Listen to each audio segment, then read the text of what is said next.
നിങ്ങളുടെ favourite shows ഇനി ഒരിക്കലും മിസ്സാവില്ല. ഇപ്പോൾ C5-ലൂടെ കാണും നിങ്ങളുടെ ഫേവറേറ്റ് ഷോസ് തികച്ചും സൗജന്യമായി.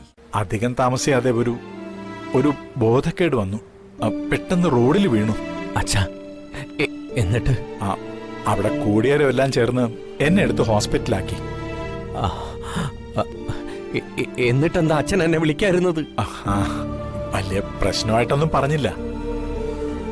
എന്നാലും തരക്കേടില്ലാത്ത 2-3 ബ്ലോക്കുകളുണ്ട്. കാറായാലും മനുഷ്യനായാലും ഒരുപാട് നാള് കഴിയുമ്പോ ചില്ലറ കേടുപാടുകളൊക്കെ ഉണ്ടാവും. ബ്ലോക്ക് തൽക്കാലം ബ്ലോക്കായിട്ട് തന്നെ നിൽക്കട്ടെ. അച്ഛന് ജീവിതത്തിൽ ചില ആഗ്രഹങ്ങളുണ്ടായിരുന്നു മോനെ.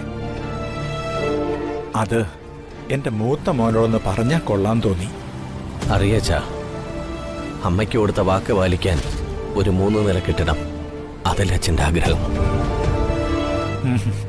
അതിന് അടിത്തറയിടാൻ വച്ചിരുന്ന പൈസ മുഴുവനും അച്ഛൻ മനോജിന് കൊടുത്തില്ലേ? അതൊന്നുമല്ല, 3 നില മാളിക ഒന്നുമല്ല അച്ഛൻ്റെ ആഗ്രഹം.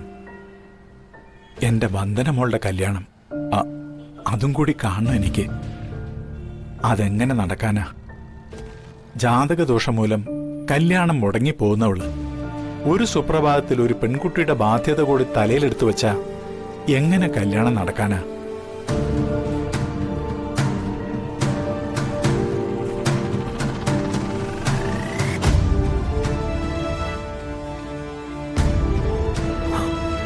അച്ഛാ, വന്ദന അവൾ അച്ഛന്റെ നെഞ്ചില് ഒരു ഭാരമായിട്ട് എന്നും ഉണ്ടാവും മോനെ. അവസാനം അച്ഛനെ വിറവ് കൊള്ളി കൂട്ടി ചിത ഒരുക്കുമ്പോഴും നെഞ്ചിൽ ഈ ഭാഗം മാത്രം കത്താതെ അങ്ങനെ കിടക്കും. അത്രയ്ക്ക് ആദ്യ ഈ നെഞ്ചില്. അച്ഛാ, അച്ഛന് മരിക്കും മുമ്പ് മറ്റൊരു മോഹം കൂടി ഉണ്ടായിരുന്നു. അതെന്താണെന്നറിയോ?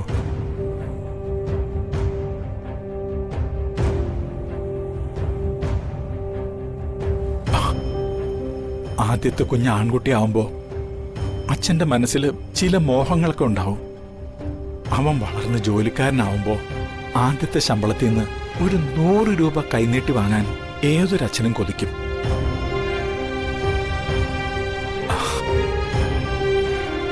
അത് അച്ഛന് പകരുന്നതൊരു ധൈര്യമാണ്. തനിക്ക് ശേഷം കുടുംബത്തെ തന്റെ മോൻ സംരക്ഷിക്കുന്ന ധൈര്യം. പക്ഷെ മൂത്ത മോനായ നിന്നിൽ നിന്നോ ഇളയ മോനായ മനോജിൽ നിന്നും അങ്ങനൊരു ധൈര്യം കിട്ടിയില്ല.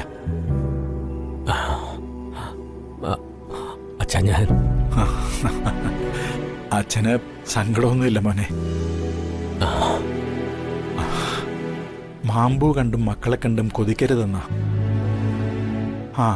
വിധി പോലെ കാര്യങ്ങൾ നടക്കൂ. ആരോടും ഒന്നും പറയാൻ നിൽക്കണ്ട. അച്ഛനെന്തോ നിന്നോടിതൊക്കെ പറയണമെന്ന് തോന്നി. ചിലപ്പോ മരണം അടക്കുന്നതിന്റെ ആവാം.